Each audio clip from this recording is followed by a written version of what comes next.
Assalamualaikum warahmatullahi wabarakatuh. Perkenalkan, nama saya Elisa Eprilia dengan NIM 2092008, Prodi Piawat 4A, mata kuliah Pengembangan Kurikulum Anak Usia Dini. Dosen pengampu Pak Husein, Magister Pendidikan.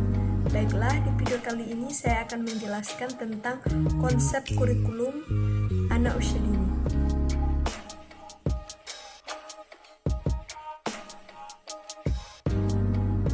Konsep kurikulum pendidikan anak usia dini.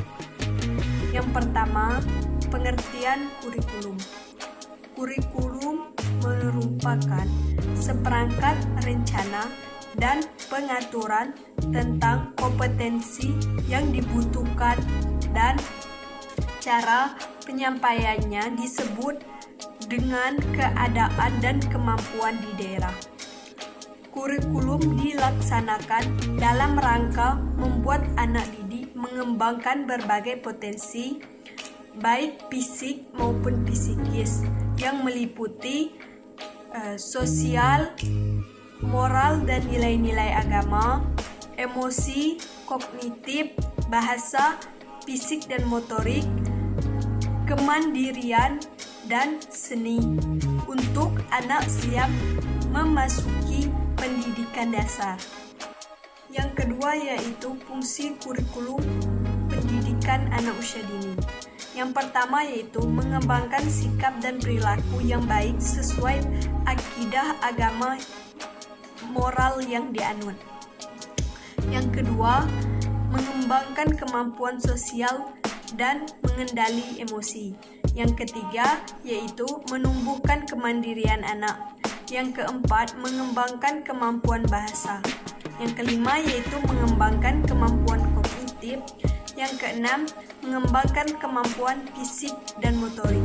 Dan yang ketujuh yaitu mengembangkan daya cipta dan kreativitas anak. Kemudian yaitu 3 asas kurikulum pendidikan anak usia dini. Yang pertama yaitu asas filosofis, yang kedua yaitu asas psikologis, yang ketiga yaitu asas sosiologi, dan yang keempat yaitu asas organisatoris. Kemudian yaitu 4 standar kompetensi anak usia dini. Yang pertama yaitu moral dan nilai-nilai agama, yang kedua fisik dan motorik, yang ketiga sosial dan emosional, yang keempat bahasa, yang kelima kognitif, dan yang keenam seni. Kemudian 5 prinsip dasar perkembangan kurikulum pendidikan anak usia dini. 1. Bersifat komprehensif.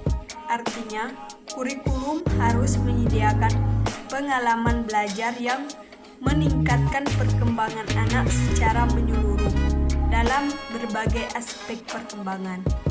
Yang kedua yaitu didasarkan pada perkembangan secara bertahap, sehingga proses pembelajaran harus dilakukan secara bertahap sesuai usia anak dan tahap perkembangan anak.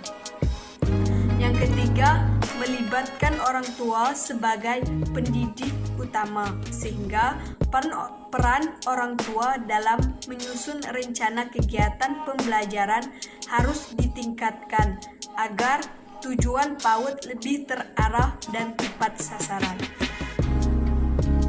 4. Melayani kebutuhan anak, yakni mampu mengembangkan kemampuan, kebutuhan, minat, potensi setiap anak. Yang kelima, merefleksikan kebutuhan dan nilai-nilai yang dalam masyarakat. Yang keenam, mengembangkan standar kompetensi anak sebagai upaya menyiapkan lingkungan belajar anak. Yang ketujuh, mewadahi layar anak kebutuhan khusus sehingga semboyan pendidikan untuk semua dapat dilaksanakan. Yang kedelapan, menjalani kemitraan dengan keluarga dan masyarakat. 9. Memperhatikan kesehatan dan keselamatan anak khusus di lingkungan sekolah. 10. Menjabarkan prosedur pengelolaan lembaga yang diungkapkan kepada masyarakat sebagai bentuk akuntabilitas. 11. Manajemen sumber daya manusia yang terlibat dalam lembaga pendidikan anak usia dini. 12. Penyediaan sarana dan prasarana yang optimal dan mampu menunjang proses pembelajaran. Kemudian 6. Komponen kurikulum. Yang pertama, anak. Yang kedua, pendidik. Yang ketiga, pembelajaran. Yang keempat, penilaian. Yang kelima, pengelolaan pembelajaran. Dan yang keenam, melibatkan peran serta masyarakat. Baiklah, sekian video saya mengenai konsep kurikulum pendidikan anak usia dini. Saya akhiri. Wassalamualaikum warahmatullahi wabarakatuh.